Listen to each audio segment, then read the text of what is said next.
91. gada 14. jūnijā. Man toreiz bija 6 gadi. Tēvs nebija mājās, viņš strādāja kā mežsargs un bija Kandavas stacijā uz kravas nosūtīšanu. Tā naktī kaut kādas vagoni, platformas ar meža materiāliem gāja prom.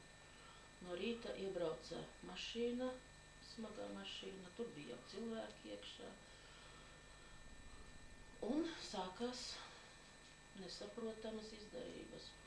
Mamma raudāja, steigā krāmēja kaut kādas mantas, viņai lika piezvanīt tēvam uz darbu, lai viņš nāk mājās, bet neteikt, kāpēc. Un tad, kad tētis nāca mājās, es viņam paskrēju pretī, gāja viņam pretī arī viens vai divi laikam krievu karavīri. Lika pacelt rokas augšā, tēvs palika dzeltens, nobālēja. Viņu apčamdīja, meklēja pa kabatām, izvilka, es atceros tēva sudraba portsigāra, tādu apzeltītu zirga galvu. To apsargs iebāza savā kabatā. Un tad steigā, nezinu, pusstunda bija dota laikam sakrāmēties. Man liekas, ka nebija teikts, ko drīkst līdz ņemt, ko nedrīkst, jo tika bāzts maisos viss. Pat tai lielajā steigā pat tika meža cūkas āda ielikt maisā, jo āda stāvēja pie gultas vecākiem. Liekot gultas drēbes, arī tā āda tika paņemt līdzi. Aizveda mūs uz Stendes staciju. Tā es vēl atceros, ka Stendes stacijā tai laukumā lika mums stāties uz ceļiem, jo tā varot labāk saskaitīt, cik mēs esam. Es domāju, tas bija vecākiem ļoti liels pazemojums, sevišķi vīriešiem. Es domāju, tā bija vienkārši kaut kāda cilvēka tādas neveselīgas, sadistiskas tieksmes, jo tas virsnieks staigāja pa rindām, tur, kur bija uz ceļiem nometušies cilvēki un tāda veidā ar pirkstu skaitīja. Pēc tam bija lopu vagons, ļoti karsts bija. Tēvu ielika citā vagonā, kā parasti ar tādu pasaciņu, kad galā aizbraucot, ka visas ģimenes atkal būs kopā. Kas mums atnāca, kas bija līdz tiem mūsu arestētājiem, bija 2 latviešu cilvēki, Puplaks un Druļkalns no Cēres. Pie tam Druļkalns izrādīja tādu centību, ka bērniņu telpā mamma viņu pieķēra, ka viņš nometies uz ceļiem un kaut ko tur meklē, vai no ieročus, vai ko viņš tur cerēja atrast. Mamma teica, Druļkaln, ko jūs šeit meklējat? Viņš esot piesarcis, neteica ne vārda, izgājis no tās bērniņu telpas, vai ne, pa trepēm lejā, mums 2 stāvu mežniecības mājā, mēs to laiku dzīvojam. Cik es pēc tam uzzināju, Druļkalns it kā esot vācu laikā nošauts, un Puplaks, es nezinu, sadzīvus pamatu vai kā esot pakāries.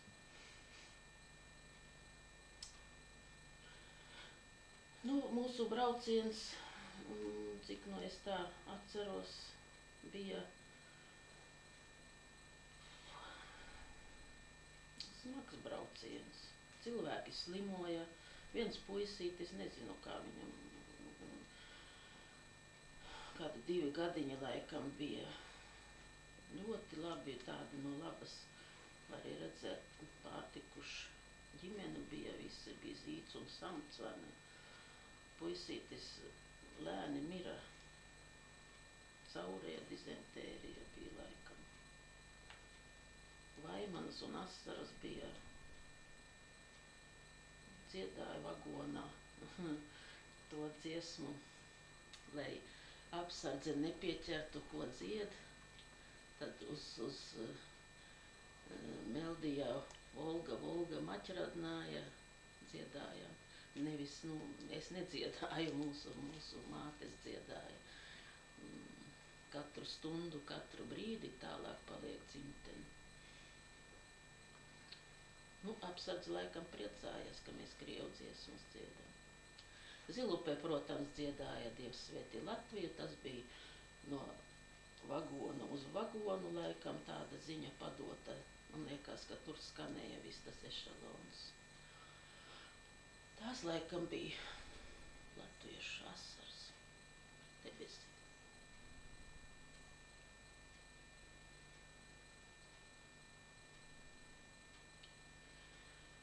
Vienu brīdi es jau Krievijas robežās redzēju tēvu pēdējo reizi. Kaut kādā pusstacijā izlaida ārā tikai bērnus. Mēs gājām, vecākās meitenes mūs vadīja rotaļās, un viena meitene teica, paskaties, kur tavs paps blakus tā lopu vagona lodziņu skatās. Es paskatījos, gandrīz nepazinu, seja tāda dzeltenā, tāds izmocīts paskats bija. Iegājām vagonā, un mēs mammai teicām, ka mēs papu redzējām. Viņa sāka prasīties ārā, viņas nelaida, viņa teica, ka viņai dizentērija, lai viņas izlaiž, un tā, ka viņa tomēr to panāca, ka viņas izlaida ārā. Viņa teica, tas lociņš esot bijis ciet ar dēlīšiem, un neviens vairs nav bijis pie tā lociņa redzams, tā bija pēdējā reize. Ceļš līdz Krasnojarskai. Varējām jau redzēt, ka mūs ved uz bada zemi, jo pa ceļam cilvēki nāca pie vagoniem un prasīja maizi. Mums maizi deva maizi, bet mums viņa negaršoja, viņa bija sālīta, tas bija ķieģelītis. Mums vēl no mājām bija, kā jau no lauku mājām, tādi lieli kukuļi, vai ne, mūsu pašu ceptā maizīte. Un, protams, ka devām to maizi tiem lūdzējiem. Tā kā saprotams bija, vai ne, kad būs grūti. Redzēju arī to es ar savu bērnu prātu, vai ne tā, arī mēģināju saprast, redzēju, ka nes glabāt cilvēkus satītus baltos palagos, bariņš pavadītāji, tos acīm redzot mirušos nesa raka. Krasnojarska mūs izsēdināja tādā placī, vai viņš bija nožogots, es neatceros droši vien, ka tur bija tāda būdiņa uzcelta, kur sēdēja virsnieks, ārpusē stāvēja 2 ar šauteniem kareivji un lika pieaugušiem sievietēm, pieaugušajām vīriešu vairs nebija, parakstīties, ka viņi brīvprātīgi, ka mēs paliekam tur uz dzīvošanu. Bet sākās spēcīga lietusgāze, tā būdiņa sāka jumts tecēt virsniekam. Un tā mana mamma te rindā netika pie tās parakstīšanās. Bet toties vēlāk, otrā izsūtījuma laikā, tad dabūjam ir parakstīties, ir pirkstu nospiedumus man paņēma. Man vēl nebija 16 gadu, es komendatūrā teicu, ka es vēl neesmu pilngadīga, ka man pirkstu nospiedumus tik daudz es sapratu, ka tas ir nelikumīgi. Viņš teica, nekas agri vai vēlu, tik un tādai procedūrai būs jāiziet cauri. Un paņēma manas tādas mazas pusaudzes pirkstiņas, vai ne, apsmērēja un paņēma pirkstu nospiedumus un sevišķās pazīmes. Labi, ka nelika izģērbties, viņš man prasīja par kaut kādam dzimumzīmēm vai nav, teicu, ka nav, vai ne, to nepārbaudīja, vai ir vai nav. Kartotēka bija, bet tas bija otrā izsūtījuma laikā. Atgriežoties pie pirmā izsūtījuma, aizveda mūs kādus 25 kilometrus no Krasnojarskas kolhozā. Nu, kolhoz, tad jau bija jau karš, kolhoza vīriešu maz bija, večuki, kolhoza priekšsēdētāja bija sieviete. Lika mūsu mātēm smagi strādāt, nu tā Krievu, tas sadzīve, es ar bērnu acīm visu to tā ļoti tā uztvēru.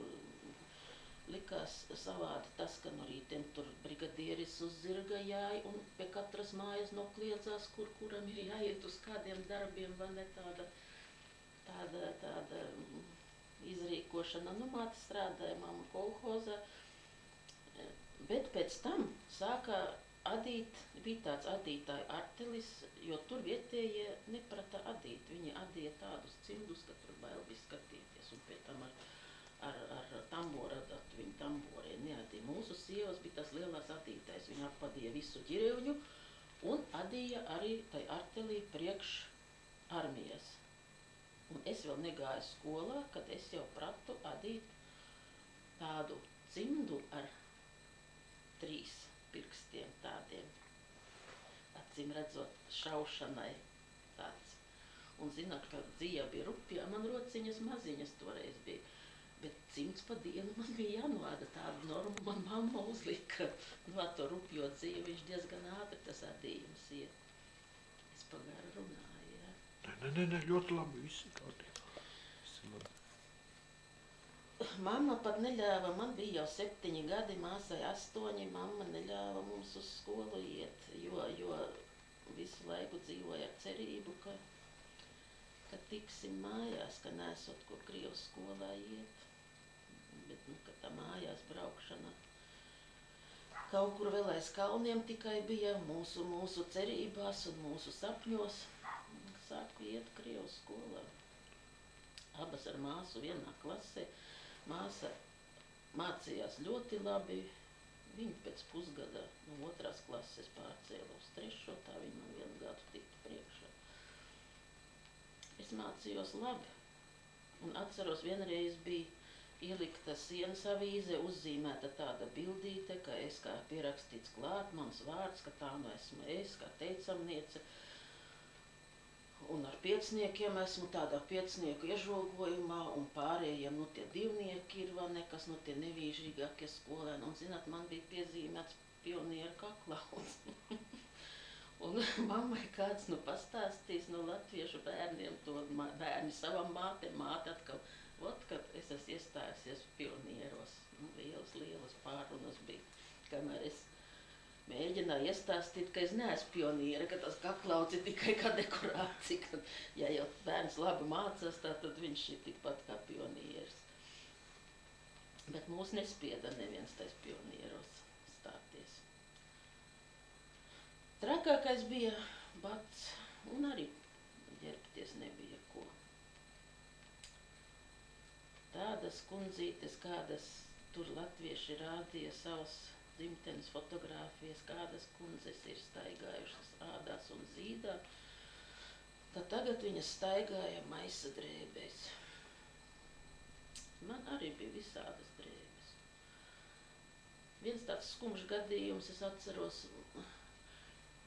es mācījos laikam 3. klasē un atbrauca kaut kāds fotogrāfs no Krasnojarskas, kas nu mūs bildēs.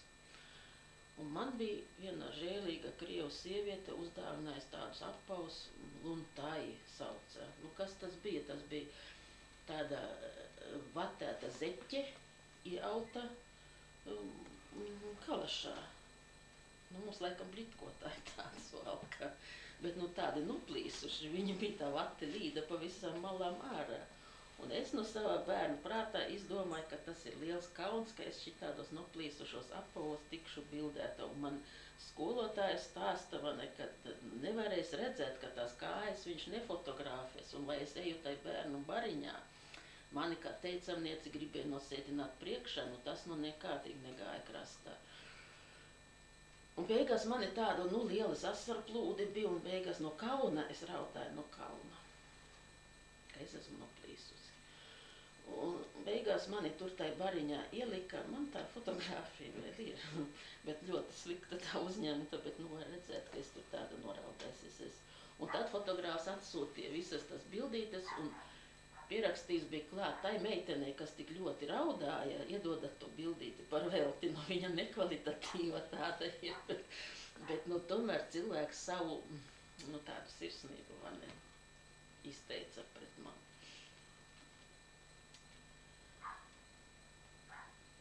Es biju tādu bailīgas bērns tāds, nu mājās savā ģimenē augusi drusciņi lutināta, vai ne. Nu, Krievijā man pienāca tas brīdis, ka mani mamma sūtīja ar tabaku uz blakus ķirēju un tirgoties ar mahorku, ko mēs bijām izaudzējuši savās dobītēs. Tas bija šausmīgs gājiens, zināt, es vēl tagad vienmēr, es domāju, tas tiešām būtu gandrīz literāra apraksta vērts. Pa tādu sakaltušu, saulē izkaltušu ceļu es gāju tos 6 kilometrus ar savu to tabakas maisiņu.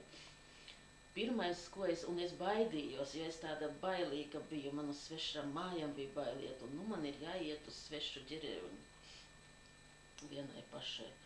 Pirmais, ko es satiku, bariņš meiteņu. Un viena tāda, kas acīm redzot, tai bariņā bija ladone, tā, nu, zelē kaut kādu tur zaļumu zālīti, vai ne tā kā tagad košļina, kaut kādu zaļu žvačku, vai ne, kā saka. Sarkaniem izspūrušiem tādiem ērkuļainiem matiem, pieskrien man klāt. Tičjā, ģivčonka. Es nabadzīņš tā kā trusīti stāvu. Irmina, manu mammu Irma sauc. Viņa teica, te ņemka? Es teicu latviškā. Nu, все равно fašist. Iedunskāja mani un aizskrēja viss tas bars. Pēc tam kaut kādi pusauģi puikas zviln uz malkas šķūnīšu jumtā. Ko tu meiteni pārdod? Es saku tabaku. Parādi man. Nu, es nezinu. Viņi gribēja vienkārši uzsmēt pa velti. Paņem satiņu paši, no tās manas tabaciņas uztiņa sev lielus ļuļķus, pēc tam pasaku, nē, slikta tabaka, vai ne, un dabīgi, ka nenopirka no manis neko. Pārdeva es no tās tabakas lielu tiesu, tur bija slimnīca, un tai slimnīca latviešu ārstes strādāja, nu, man liekas, viņas pa medmāsām strādāja. Iegāju pie viņām, man jau kāds bija ieteicis, lai es tur aizēju, vai ne, ka tas sievietes, nu, jau no labas dzīves viņas smēķēju. Nu, tur es vienu daļu tas savas tabaciņas pārdevu. Māsa brauca ar puķītēm, pļauju puķītes salasīja, brauca uz Krasnojarsku. Tā mēs druscītiņ to ģimenes budžetu centāmies palabot. Sākot par dabu, zināt, kāda tur, es nezinu, kāpēc, vai tur jau sākās tiešām pie Amūras subtropu klimats, bet kādi tur bija ziedi. Šitās šaurlapu peonijas, orhideju kādas 3 pasugas ziedēja brīvā dabā, upenes auga brīvā dabā, katras tērcītes malā bija upeņu krūmi. Un tas bija mūsu arī atspaids, jo mēs ēdam, zināt, mēs ēdam daudz ko, to mums iemācīja krievu bērni. Vasarā mēs tā kā lopiņi ēdam visādu zaļu zālīti. Tādi līdzīgs suņu burkšķiem kaut kāds. Rakam tīģerlilies, kamēr viņa nav uzziedējis, tas stātiņš maziņš ir, pazīt viņu var, kā tu paroc, nazīts līdz, kad ejam uz to taigas priekš tam pļavām. Un tur ir izrots viņu, nu, tā kā ķiplociņš tur apakšā ir. Un tādu pašu nobērš saujās, un turpat viņš uz vietas tika apēst. Sprādzeņu ogas bija milzīgas, lielas, tā kā mūsu dāras zemenes gandrīz. Un tas mums vasarā bija. Vienreiz smagi saindējamies, jo kāds bija iestāstījis, ka kartupeļu lakstu zupu arī var ēst. Balandas jau laikam pāraugušas bija, nātrītes jau izdziedējušas, un kāds bija iestāstījis, kartupeļu bumbulīša vēl apakšā nav, bet ka var ēst to. Nu, mēs ar māsu aizgājām uz tāds plakam kalnis, tur tas sprādzeņogas, tur mēs sākam nežēlīgi vemt, vai ne, atvilkāmies mājās, mamma jau arī bija priekšā zili zaļa, no sejas vai nenovēmusies. Nu, nedrīkstēja, acīm redzot, tā ir. No visas tās dzīves tikām mēs ar māsu atsūtīti ar bērnu ešalonu 46. gadā uz mājām. Es biju pārslimojusi, es nezinu, vai man meningīts vai kas bija, es biju tikpat kā Nisamaņā slimnīcā, ka es ieraudzīju sevi spogulī, es domāju, kas tā par tantiņu, tādu dzeltenu seiņu. Nu, tas bija jau garām, un tāpēc mamma mani mēģināja pierunāt, es tādu saku, es tāda memmīte biju, tāda memmītes meitiņa. Bail bija no mammas šķirties, žēl, raudāja ļoti. Aizveda mūs uz Krasnojarsku, tur bija tāda, kādu pāris nedēļas mēs nodzīvojam pionieru nometni un kurmēmo skola. To daudzi bērni, kas ir braukuši ar ešalonu, to daudzi zina to kurmēmo skolu. Un pēc tam uz Kuldīgas ielas bērnu namu, man liekas, ka 4. septembrī mēs iebraucām.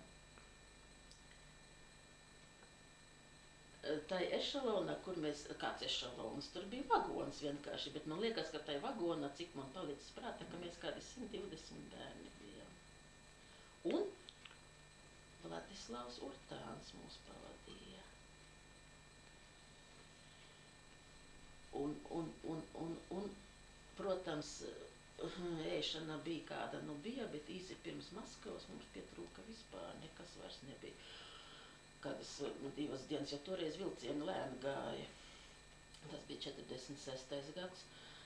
Un Urtāns paņēma lielākos puišus un aizgāja, kur no viņam tas atbalsta punkts bija, un atnesa baltmaizes tādus 4-kantos ķieģelīšus, baltmaizi un amerikāņu taupus, tādas lielas buņķas. Nu, tad, cik mūs deva, tik mēs ēdām. Atbraucām, Rīgā iebraucām, izlādēja, kas saka, izkāpām mēs no vagona, kādi nu mēs bijām, netīri, basām kājām. Tas bija septembris, te jau lija lietus. Tantiņas prasīja bērniņa, no kurienes tā jūs? Mēs teicām, mēs no Sibīrijas. Nu, raudāja cilvēki, vai ne?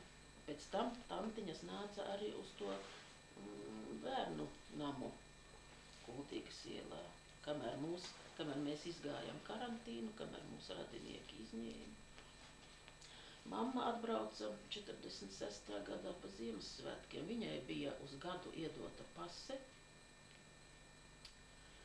noņemta no komendatūras uzskaites. Nu, salipinājām savu dzīvīti, zināt, tā pie vienas krustmātes viena meita dzīvo, pie otras krustmātes otra, mamma kaut kur mēģināja strādāt. Nu, tāds, nu, nebija mums kur piemesties, jo mūsu māja nebija, tā bija mežniecības māja, no kurienes mūs izveda. Radi varbūt baidījās. Nu, pieņēma gan, mūsu krustmātes pieņēma, bet skolā gāju 49. gadā. Mammai sāka viņu saukt, tā jau mēs Talsos dzīvojam, sāka viņu saukt uz čeku un pateica, ka būs jābrauc atpakaļ, jo mēs esot atgriezušies nelikumīgi. Viņai to pasi, to 1 gadu pasi, viņai katru gadu pagarināja. Nu, it kā dokuments tas bija, jaunu pasi nedeva, bet nu to pašu pagarināja. Bet pateica, ka būs jābrauc atpakaļ. Ja mēs brauksim brīvprātīgi, tad būšot atļauts dzīvot pa visu Krasnojarskas novadu, kur mēs izvēlēsimies. Ja mēs sagaidīsim to brīdi, kad mūs sūtīs varas iestādes, tad būs jādzīvot tur, kur nometinās. Nu, neviens brīvprātīgi uz Sibīriju. Nu, neviens nevar teikt, kāds varbūt gribēja arī braukt. Bet es nezinu tādus, kas būtu aizbraukuši. Visi jau sagaidīja to stundu. Un tā stunda mums pienāca 49. gadā, 6. decembrī, pēc Staļina konstitūcijas dienas. Man piezvanīja uz skolu, bērns, tev ir jābūt mājās. Es gāju Ceres skolā, dzīvoju pie Krustmātes.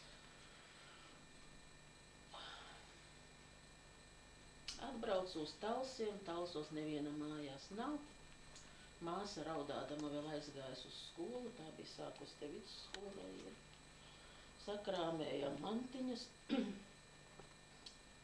un uz Čeku prom paši aizgājām. Jo ik pa laikam nāca milicis un skaties, cik tā mēs esam. Vai mamma ir atradusies vai nav. Mamma bija uz laukiem izbraukusi. Un tad, kad viņa atbrauca, gājām. Bijām laikam kādas 6 ģimenes. Daudzi bija no tās iepriekšējā, no 41. gada izsūtījuma. Ielika mūs furgonā un uz Rīgas centrālcietu. Tur mēs nodzīvojām līdz februāra beigām. Laikam. Un tad vienā vēlā vakara stundā, man liekas, ap 10, 11, atnāca režīma priekšnieks, ko sievas jau asprātīgi pa Vilibalgu bija iekustījušas. Teica, ar mantām jāiet esot. Protams, pie izējas tur no cietuma teritorijas tur mūsu dokumentus un visu, un pie tam prasīja, uz kurieni jūs braucat. Kā tad, mēs zinām, uz kurieni braucām. Esot jāatbild Krasnojarski kraj. Mana mamma tāda spītīga, viņa pasaka, es nezinu, uz kurieni. Majors teica, как не знаешь? Viņa teica, es nezinu. Viņš teica, в Америку поедешь, вот куда поедешь. Tā, rupji, vai ne? Aizveda mūs uz dzelzceļa staciju. Protams, suņi arī bija līdzi. Kā jau no cietuma etaps iet, vai ne, ar sunīšiem, ar sarkareiviem. Un, protams, priekšā stāvēja lopu vagons. Un pie tam šoreiz, visīstākais lopu vagons. Jo tad, kad mēs tikām tur iekšā, tur oda pēc zirgu čurām, tur bija zirgi vesti. Un lāste, kas vēl zem tādām svaigām nārām apakšā, tur, kur mēģinājām savas mantiņas pabāzt, tur nevarēja, jo tur bija lāste, kas no zirgu čurām man. Tad, kad sākam to krāsniņu kurināt, tur viss sāka kust pamazām un smirdēja. Kamēr lika mūsu vagonos, lādēja, jālieto tāds vārds ir. Nāca viens ieskurbs pilsonis, viņš redzēja, kas tur notiek. Un izsauca kaut ko, pa dzelzceļa sliedēm viņš nāk. Sveiki, latvieši, neaizmirstiet savu dzimteni, kaut ko tādu viņš nokliedzas. Tie sarkarēji pateica, lai cilvēki taisās, ka viņu arī var ielādēt līdzi. Tas brauciens bija, par cik tā bija ziema, ļoti augsts bija. Vienai sievietei bija maza meitiņa, Irmiņa, kā 3 gadiņa. To mazo bērnu samācīja pa krieviski pateikt. Мы замерзли, углināta. Tas bērns savā valodiņā tā arī vervelē, tikkoties šķībacaini. Toreiz bija tie aziāti mums par tiem pavadoņiem. Tikko tas parādījās, tā meitene sauc uglināta, мы замерзли. Un tad tās noņirdzās, apžēlojās ar piesviež kādu spainīti vairāk. Jaunie cilvēki, kas jaunieši bija tie, cauru nakti to krāsniņu, no viena krāsniņa uz visu to vagonu, kur pa visām šķirpām velk. Krasnojarskā mūs aizveda uz slaveno caru laiku cietumu ar Melno Bertu. Un nelaida mūs iekšā, ieveda tai sētā, un par cik tā bija vēla stunda, neviens nebija, kas mūs ņem pretī. Šitā bija tā reize, ka mēs jutamies laimīgi, ka mēs tiekam cietumā, jo nakts ir augsta, kā jau Sibīrijas naktis.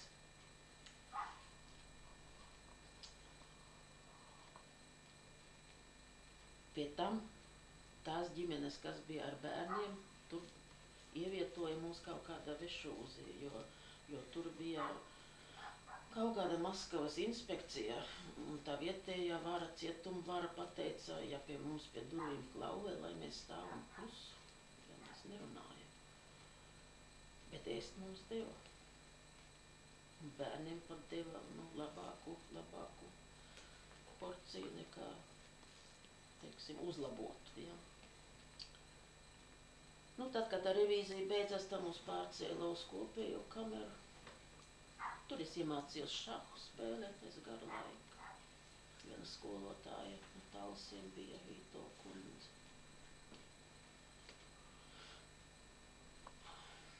No Krasnojarskas mūs veda atpakaļ uz Āčinsku. Āčinskā atkal cietumā uz kādu nedēļu.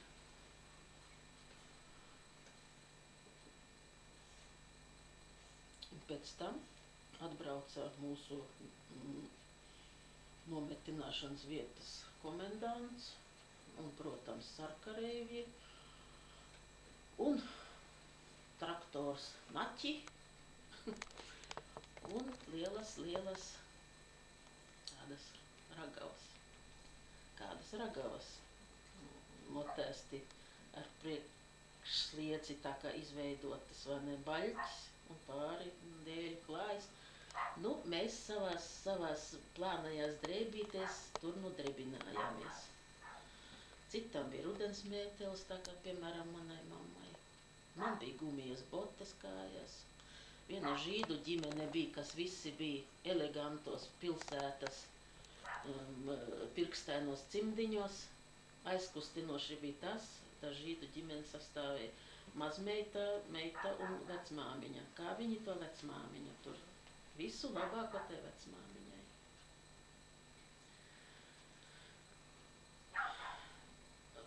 Pa ceļam mēs nevarējām pa dienu aizbraukt, pa nakti bija jāguļ. Tāda iebraucamā sēta, kā viņi tur sauc. Un tad, zinot, gulējām visi, gan komendants, gan mēs tie notiesātie pēc tiesas. Visi strīpā uz nārām gulējām. Pie krāsniņas palika tikai sarkarējus, vai ne, kas mainījās pa laikam. Tur jau sākās Sibīrijas demokrātija, acīm redzot. Aizveda mūs līdz Biriļusiem. No Biriļusiem tālāk komendatūrā mums apstāstīja mūsu it kā tiesības, kādas mums viņas bija. Un pienākums bija katru mēnesi atzīmēties komendatūrā, ka mēs esam uz vietas. Pienākums bija neizbraukt no savas ģerevņas, ja ir kāda vajadzība, bija jāpiesakās komendantam, jo katra ģerevņā, kur bija izsūtīti, un izsūtīti bija gandrīz katrā ģerevņā, tur visur bija, man liekas, leitenantu pakāpē komendanti. Aizsūtīja mūs uz tādu kolhozu ļoti nabadzīgu, ļoti. Tur, starp citu, tai kolhoza no 41. gada, tai ģerevņā Āboļskā dzīvoja arī Latvijas izglītības ministra Auškāpa kundze. Satriekts cilvēks. Tie latvieši, kas tur, kādas 3 ģimenes, kas tajā Āboļskā dzīvoja, viņi bija tie, kas mums neko labu nepareģoja. Viņi teica, redz, jūs aizbraucāt un atsūtīja jūs atpakaļ, un acīm redzot, ka tepat vien mums būs jādzīvo, un tepat vien būs jānomirst, bet mēs tur nevarējām iedzīvot. Es, piemēram, tagad domāju, sveši mēs bijām, es nezinu, ja vēl nedod Dievs, ja būtu vēl ilgāk bijis jādzīvo. Es nezinu, kāda tā dzīve būtu bijusi. Mēs bijām svešķermeņi tur. Ir skolā, ir darbā, virs manis visu laiku bija tas, ka es esmu izsūtītā. Un bieži vien varbūt cilvēki ļauni nedomājot, arī mana vecuma cilvēki, vai ne, iepazīstoties, pasaki savu vārdu, sveš tas vārds. Tas silnajā uzreiz, vai ne, tas tiek prasīts. Tas uzreiz tev ir zīmoks virsū. Mēs neiederējāmies tai viņu. Ne mēs tā gājām uz viņu večorkām, nu uz klubu gan gājām uz dejām, bet tad mēs gājām latvieši savā bariņā. 50. gadā vasarā tur atsūtīja vēl arī vairākas latviešu ģimenes. Tajās ģimenēs bija daudz jaunu cilvēku, puiši pārsvarā bija. Tie visi lielākoties izmācījās pa traktoristi. Bija darbspēks. Tas bija tas, ko acīm redzot vara gribēja, lai apdzīvotu šo neapdzīvoto zemi. Nu, grūti bija arī tur. Tur vēl maizi nevarējām iegādāties tik, cik vajadzēja pa kilogramam devu strādzējušu. No rītiem agri rindās bija jāiet stāvēt, pat 4-3 no rīta pa kilogramu maizes. Es nezinu, vai tā bija neizdarība, vai tā tam bija jābūt, es nezinu, kāpēc tas tā bija.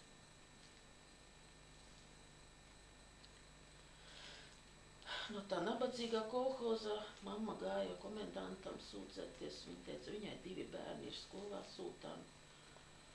Tai nabadzīgajā kolhozā tur uz atlīdzību var gaidīt tikai rudenī, un kāda tā atlīdzība būs, to vēl nezinu. Viņa teica, viņai vajadzīgs ir tāda darba vieta, kur alga ir. Un komendants tiešām bija pretī nākošs un atļāva mums pārcelties 6 kilometrus vairāk uz centru, kur bija MTS, un man sāka strādāt sākumā skolā par apkopēju, un pēc tam MTS-ā.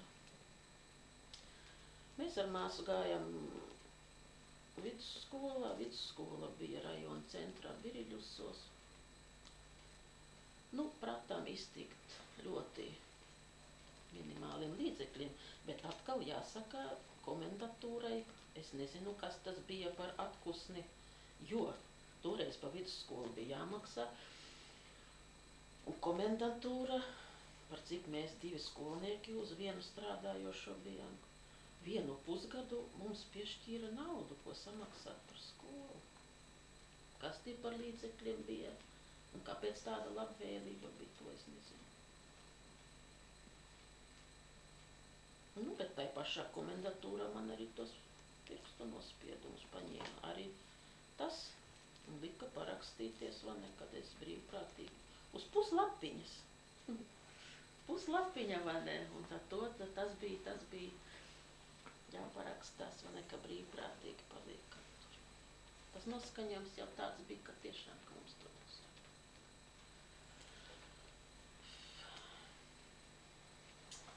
Māsa aizgāja bojā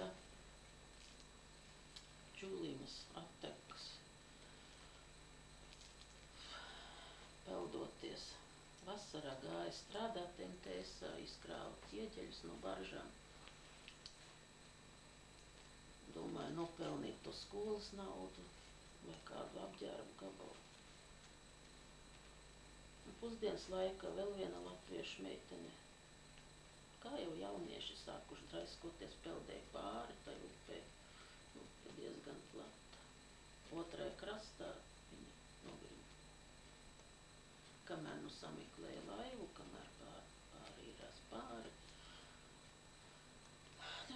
Tas bija šausmīgi. Es sēdēju mājās, un es skatos, piebrauc pajūgs, un latviešu sievas jau kaut kā uzzinājuši to nelēju. Nāk istabā uzreiz man vecmāte Krauja, kas arī sūtīja, tā bija tā man grūža Baldrāņas laikam. Mamma raud, un saka, mēs tavs māsiņas līķi atvedam. Tas bija tā nesaprotami. Jaunam cilvēkam tas tā nepieņem. Bet atkal Krievu tāda sirsnība parādījās. Apglabāja dokumenties, teicu, jā. Ieskrēju mājās, atkritu uz ķeblīša, teicu, mamma, braucam. Viņa arī uzreiz saprata. Laka tāds ap pleciem un uz ciemu pie latviešu sievām prom ar to prieka vēsti. Tas bija novembrī. Un decembrī mēs jau braucām uz mājām.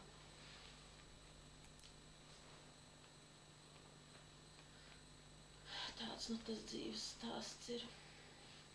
Mēs no ģimenes esam Dievs paliks. Tāda teikt, tēmsās. Nebrīdījām kādā. Te iesasās. Mūšas. Mūsu nekāds.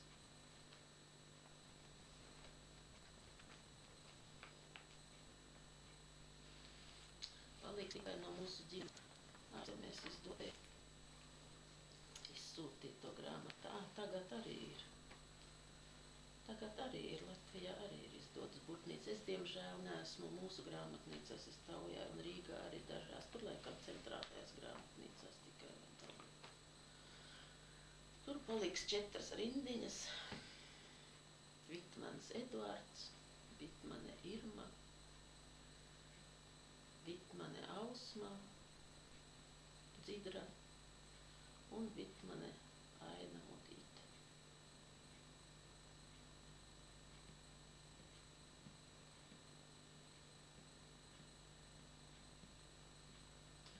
Kopā 12 gadi. Es pielīdzinu Zeļa rajonam. Tad to arī pensija drusku lielāka. Kā jūs to Staļina nāves dienu atceraties? Staļina nāves diena, jā. Es gāju vidusskolā un visu laiku tur bija tais kritiskajās dienās ieslēgts radiopunkts lielajā skolas zālē, uz kur izgāja klašu durvis. Un, zināt, man kauns atzīties, bet mani tas noskaņojums tā bija uzskrūvējis. Visas tas žēlīgās melodijas, visi tas sēru tādi raidījumi, kad klasē, es atceros, bija fizikas stunda, un sāka tas radio tur murmulēt, un skolotāja parāva klases durvis vaļā, un atskanēja, ka Staļins miris, un zināt, kur bērniem uzreiz ņēmās tādas emocijas, jo visa klase sāka elsot. Un skolotāja, protams, izmetās no klases raudādama. Nu, visas tautas sēras. Bet jāatzīstas, ka mēs neko labu tomēr negaidījām no tā. Mēs bijām jau laikam tādi, pa daudz, kā saka, apšnākti, ir tāds vārds. Mēs bijām nospiesti jau uz ceļiem. Mēs bijām nospiesti, jo likās, ka glābiņa nav. Kad viena cilvēka nāve, tirāna nāve, mums neko nedos. Ja mums būtu bijis, es vienmēr par šito domāju, ja būtu bijis kāds cilvēks, kas ar savu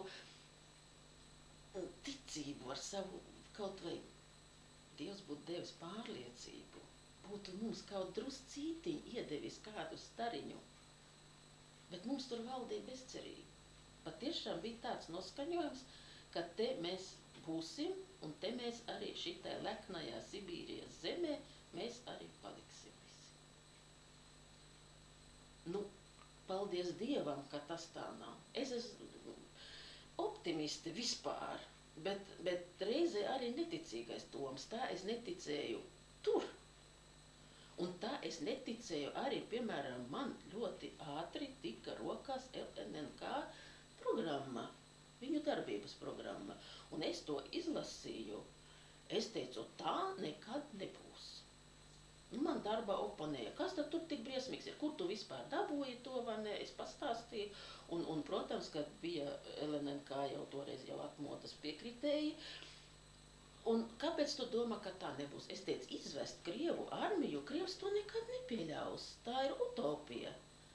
Atgriezties pie pie mūsu ģerboņa, pie mūsu karoga, tas, kas bija ierakstīts tajā viņu programmā, neticēju, un tagad man ir to cilvēku priekšā kauns.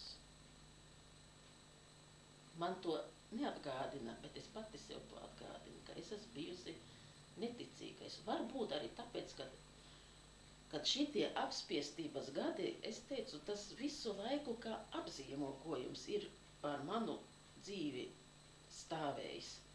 Es esmu optimiste, vai ne? Es esmu diezgan aktīva, bet šitas te, ka tu esi bijis izsūtītais, tas visu laiku, līdz atmodas laikam, tas mani ļoti nospieda. Kur man biogrāfija jāraksta? Kur man kā lai es to apēju? Vien brīdi pat uzpeldēja tāds darba piedāvājums par pirmās daļas inženieri, tas ir, tā ir slepenā daļa, ja? Ceļu saimniecībā es strādāju, bet tās pirmās daļas tur bija. Man piedāvāja, es saku, es netikšu cauri. Talsos te bija čekas priekšnieks, kas manu to dasjē zināja, viņš it kā esot tam ceļu rajonu priekšniekam pateicis, ka tas nekādi šķēršļi nebūs. Bet es nezināju šitam sāpīgajam punktam, ja man bija jāraksta autobiogrāfija, kā es to varu pasniegt. Vai rakstīt biju izsūtīta, vai rakstīt dzīvoju Sibīrijā. Nu, kaut kā mēģināju locīties, vai ne, bet tas bija tāds verdziskums. Man pašai tas ļoti nepatīk pie sevis. Man nepatīk. Tas mana raksturā daudz ko ir mainījis.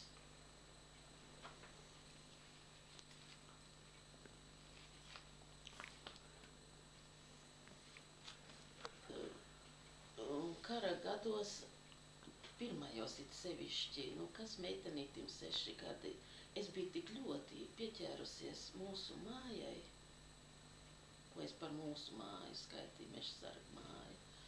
Es viņu sapņos redzēju, un es pamostoties vienmēr mammai stāstīju savus sapņus, ka es biju mājās. Un māja, es visus sīkumiņus, es atcerējos par to, ka es uz palodzes tādu govs, rotaļlietiņu, tādu raibu govi, finiera, vai ne, ka to es tur esmu atstājusi. Mīļotās lelles, kas bija, mīļots lācis, ko sauca par fricīti, bet tētis teica, ka tas ir medveķi, un mēs tu medveķi nevarējām izrunāt, mēs viņu par meģi saucām.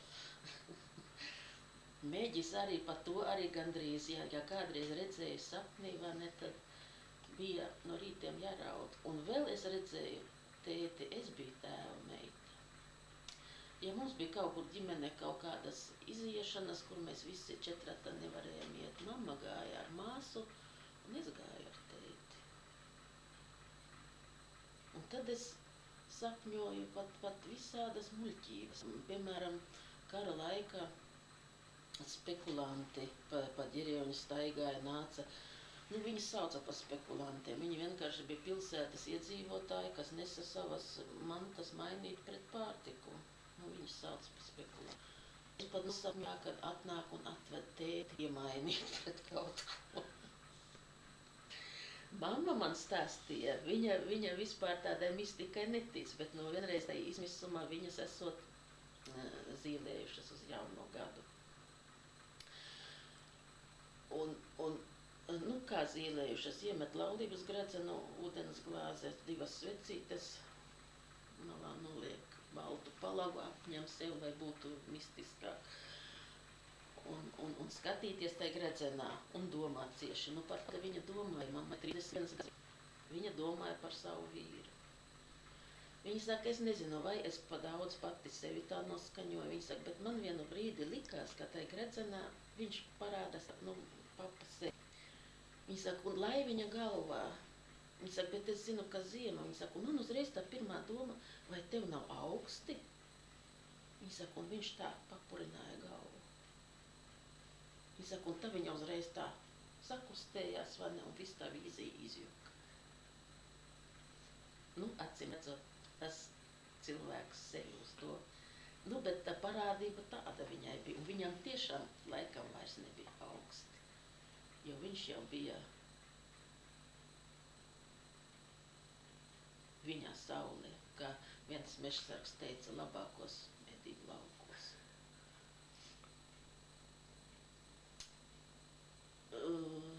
Vispār tas sapnis par dzimteni, tas ir tik sāpīgs temats. Es saku, es puslodzi strādāju MTS bibliotēkā. Tur bija radio uz baterijām.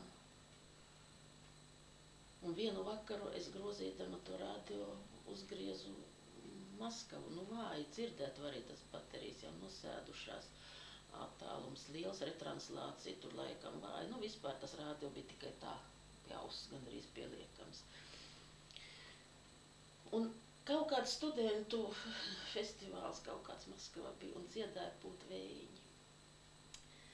Es vienā sviedienā biju, mēs to laik dzīvojam tai pašā ēkā, kur tas MTS kantors bija. Es biju ap to stūri apkārt un atrāvu mammu uz to bibliotēku un sēdējam abas un klausījāmies un, protams, raudājām. Nu dzirdēt Pūtvējiņi tur tālu. Kas bija tad, kad mēs 56. gadā atbraucam mājās, kad izkāpām Rīgas stacijā, un tolaik jau reproduktora vēl bija tas 56. gads. Un kad es dzirdēju radio pa latviski runāju, likās kaut kas nedabisks. Es teicu, mamma, es saku, radio pa latviski runāju. Tas likās kaut kas tāds. Vēl man viens kauna traips ir, kad es dzīvoju jau šeit Talsos, sāku strādāt ceļu būvs rajonā, arī par mašīnu rakstītāju, par cik es koši rakstīju krieviski, latviski, es ļoti ātri iemācījos drukāt. Un man jābrauc, nu ir uz Rīgu, bet bija viens leģionārs, diemžēl viņš ir nelaiķis kopš šī gada biters augusts. Un viņš man teica, ka Rīgā nedrīkstot skatīties uz brīvības pieminekli, ka tur esot čekisti visapkārt, un ja kāds ciešāk skatoties, vai ne, kad tad varot uz stabilu aizvest. Viņš teica, un tu paskaties, tu teica, vai ne, ka tas 3 zvaigznes vairs nebūšot, ka būšot tikai 1 zvaigzne. Nu, es apsolīju, ka es apskatīšos, bet zināt, kad es gāju gar brīvības pieminekli. Par kaunu jāsaka, ka es nomirstu, man bija bail. Es nezēju, tur 3 zvaigznes vai 1, ka es atpakaļ august un pasīju. Nu, jā, zvaigzne, es teicu, man bija bail skatīties. Pēc tam citi man teica, ka es esmu liela muļķi, bet gaidīt muļķi. Es vienreiz aizbraucu, Zvirbuļa kungs mūs aicināja, operators, ja? Tur uz Kuldīgas ielu, tos, kas ar bērnu ešalonu atbraukuši mājās bija. Un tur es satiku, man liekas, Zeibarte uzvārds viņai, viņa arhitekte bija. Tagad, ar kuru es reizē vienā vagonā izrādās, mēs bijām braukuši un vienā laikā tajā namā dzīvojuši. Un viņa man teica, ka viņa, tad, kad viņai atnācis rehabilitācijas raksts vēl padomu laikā par tēvu, un ka viņai esot pateikts, ka pie tā Latvijas vara nav vainīga. Viņa saka, es aizgāju pie brīvības pieminekļa un man gribējās kliegt. Man atkal bija kauns. Es tomēr redzētu, cilvēks gāja savu sāpi izkliegt, bet es gāju garām un novērsos. Es vēl tagad pieminekļu piedošanu lūdzu.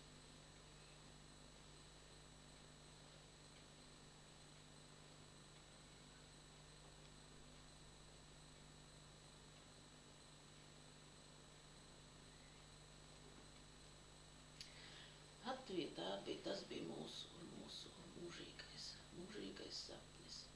Katru vēsti, ko saņēmām, katra mums bija, mēs dalījāmies ar citiem savos priekos, ka ir vēstule no Latvijas.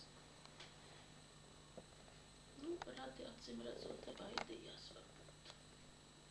Liela jau tas sarakste mums nebija.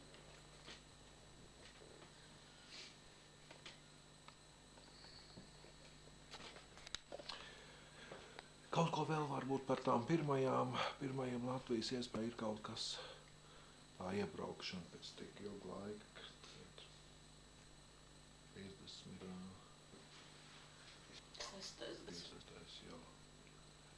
Jā, tas liels laiks.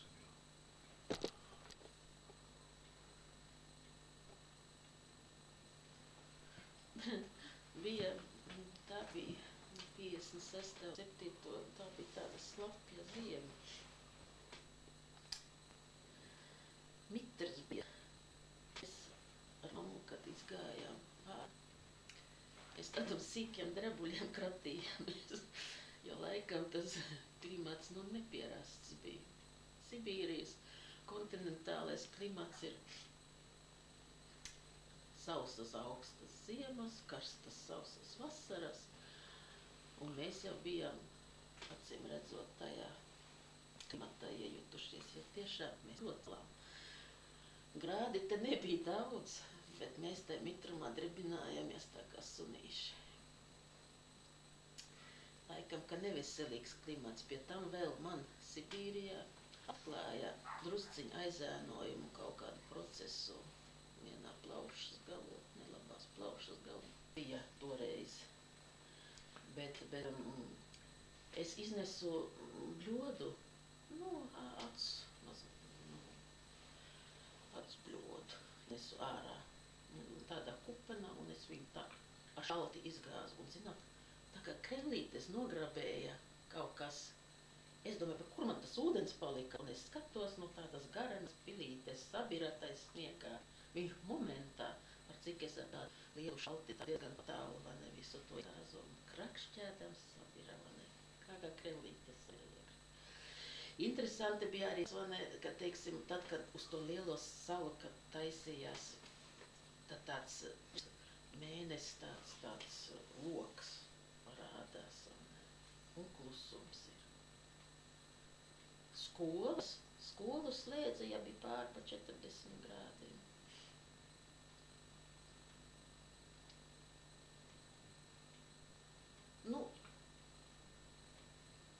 Kara laikā, piemēram, bija tā, kad skolā bija tik augsti, ka tinte sasala, toreiz ar tinte rakstījām. Un tad tais augstajās dienās nevarēja piekurināt.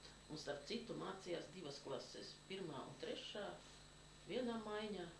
Viena tās skolas telpa tik bija, un 2. un 4. 2. maiņā.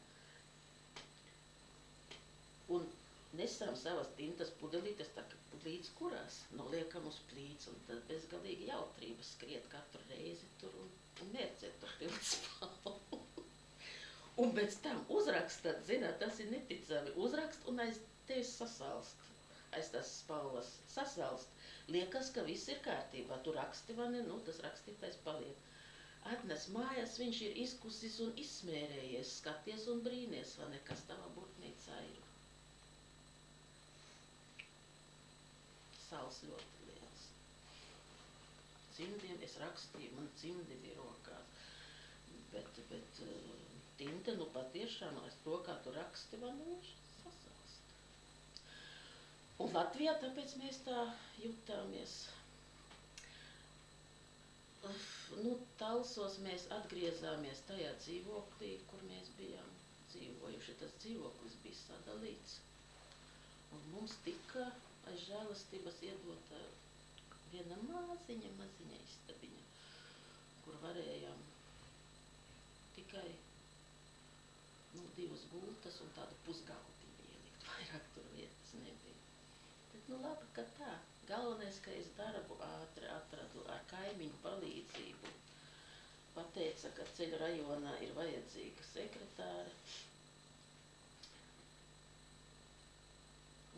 sāku strādāt. Dēļ tam krievu valodas zināšanām es biju diezgan pieprasīta darbiniece, kur es visu nestrādājis pēc nozīmējuma kā komisariātā un pilsētas partijas komitejā, kad bija jāraksta prēmējamo sarakstu.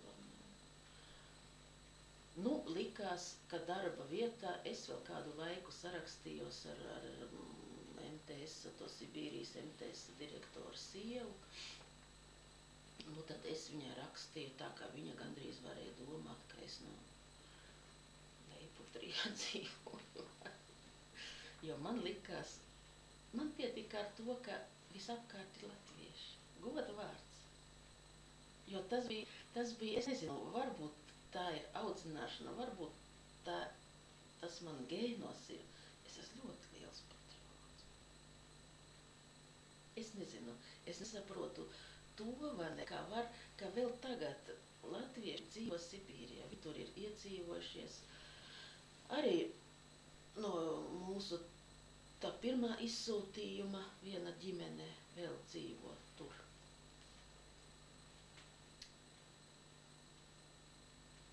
Nu, tas ir. Nevar jau prasīt, katrs cilvēks domā citādāk. Es nesaku, ka es tāpēc būtu labāka par citiem, ka es esmu patriots. Bet dod daudz prieka. Jo es esmu mājās.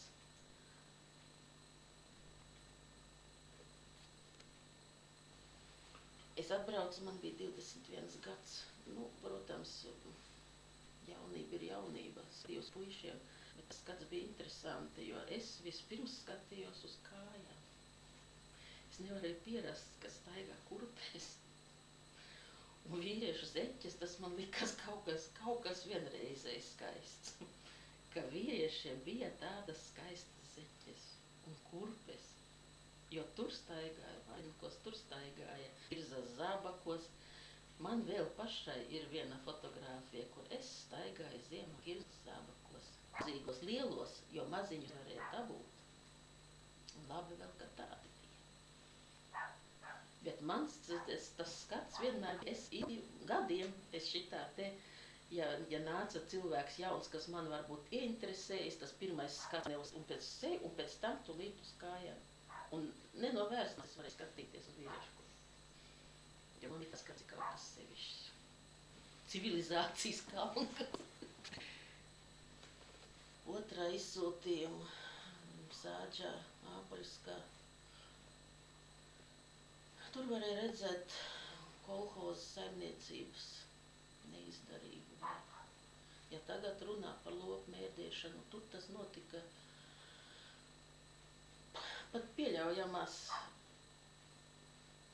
robežās, jo vēlāk, kad es strādāju MTS, tur bija atskaitēs tādas ailītes, kā kritušo lopu skaits, lielopu, tik daudz aitas, tik daudz cūkas, tik daudz.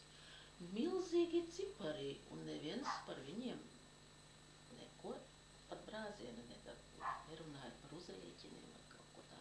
Tas bija pats par sevi sarotams, jo acīm redzot rēķinājās ar to, ka dziļā Sibīrijas zima, ka tur ir jābūt krišiem lopiem.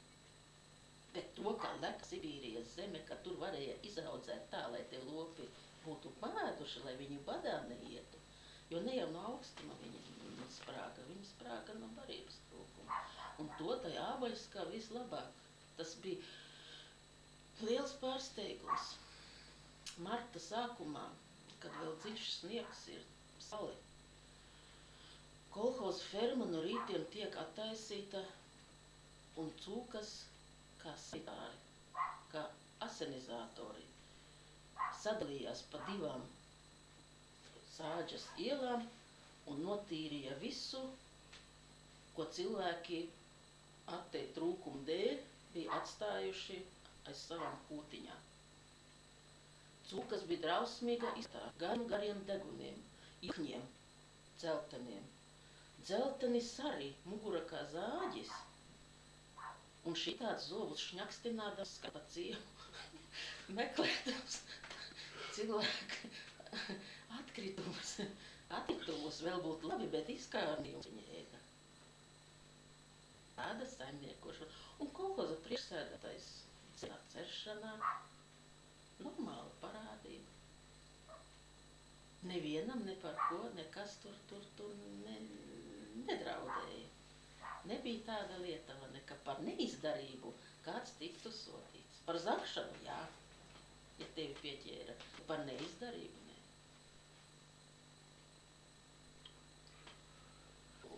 Rudens vakarā, pirms braukšanas uz vidusskolu, es aizēju vēl kolhoza klubā uz balli. Nāku mājās, neviena pavadītāja man nav, es nāku viena pati, bet šausmīga tumsa ir. Un man laikam tāds vispār kaut kāds vists aklums ir, ka es tumsā neredzu. Un es eju uz savu māju, un es kaut kā mīkstam uzskrienu virsū. Un tā izrādās govs, un tā govs no pārbīļa lec augšā un šnāc. Un es pārviesos vēl vairāk, jo es neredzu, ka tā ir govs. Es dzirdu, ka kāds šnāc un sprauslo mani un paliek, liels mani, jo tad, kad es atdūros, es tā paklupu drusciņu. Akla tumsa. Kāpēc es atceros? Tāpēc, kad mana nelēķa māsiņa bija iesējusi, es biju atsūtījusi, un mēs iesējām stātiņus un izstādījām pēc tam asteres dārzaņā pie logiem. Un kad es tajā vakarā atnācu mājās, es skatos, no mājas spīd drusciņi, mamma neguļ, uguntiņa spīd. Un es skatos, tās asteres ir melnas. Bija sauna, jā. Sauna man kad čap, jā, pilnīgi. Tādas siltas atmiņas ir.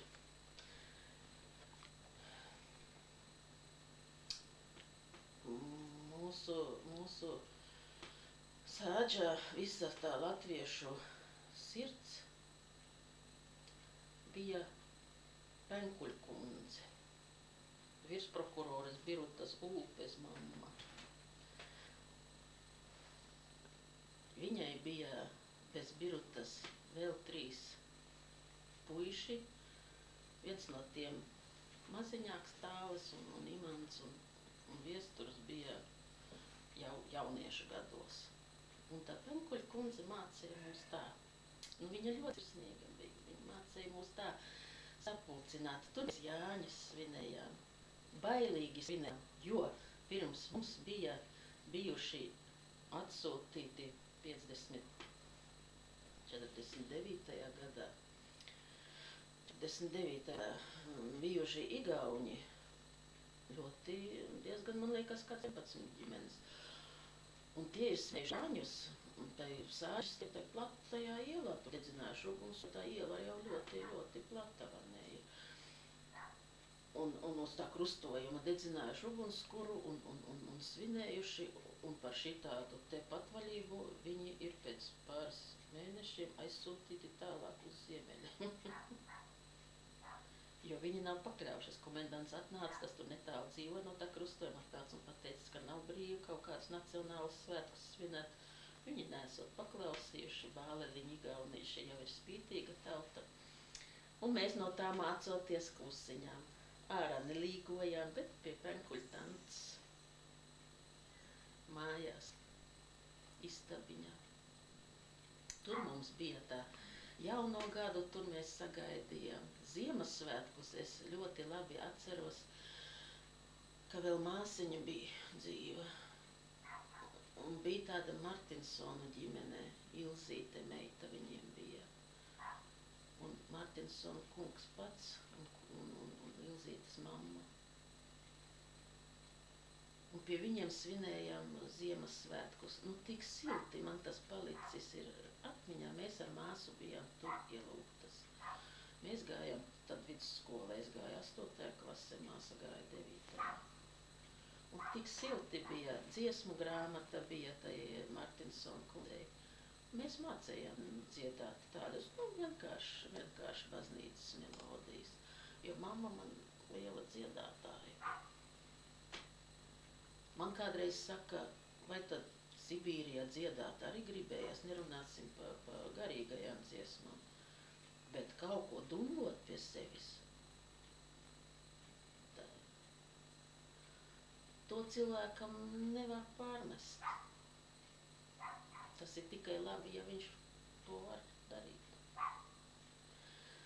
Kad māsa nebija, pēc tam bērēm, tas bija šausmīgas tās 2 dienas. Man uz mammu bija bail paskatīties. Acis viņai bija aiztūkušas. Staigāja viņa basām kājām, viņai visa pasaule bija, viņai visu vienalga bija acīm redzot. Kamēr gājām kārtot visus to drusciņu dokumentus, drusciņus bērēšanas jautājumus. Latvieši visi palīdzēja, latvieši arī to bēru mīlestību bija uztaisījuši. Puiši atveda sev.